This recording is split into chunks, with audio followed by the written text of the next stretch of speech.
peut-on se fier à nos meilleurs amis, nos nouveaux meilleurs amis, les fameux smartphones?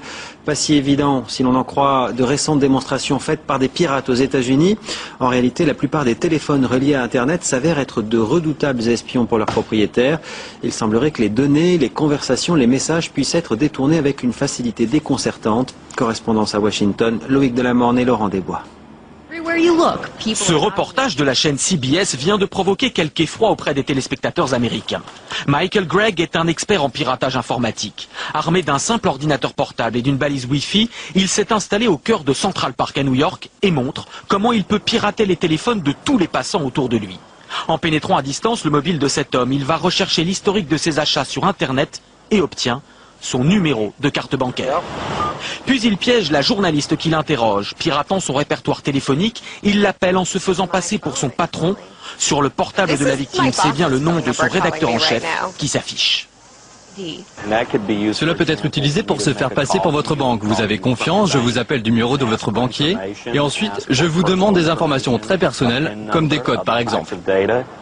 Le spécialiste décide enfin d'aller écouter les messages de la boîte vocale de cette passante prise au hasard. La jeune femme est abasourdie.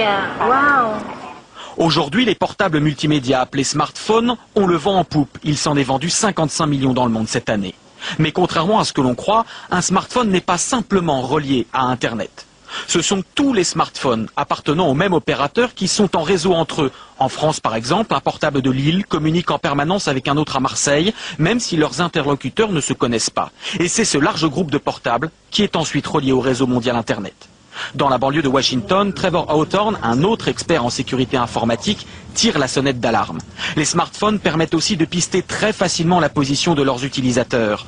Exemple avec cet inconnu que Trevor a identifié sur un jeu en ligne. De son simple bureau, l'expert va pouvoir reconstituer tous les trajets effectués par cette personne durant les 30 derniers jours.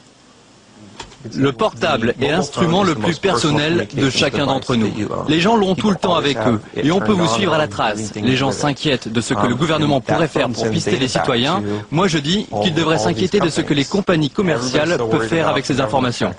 Pour se protéger, les spécialistes donnent 3 conseils. D'abord, ne pas craquer son téléphone portable en changeant d'opérateur ou en téléchargeant des logiciels illégaux. Ensuite, ne pas ouvrir des mails ou des sites inconnus. Enfin, faire attention aux jeux en ligne, surtout ceux auxquels jouent vos enfants.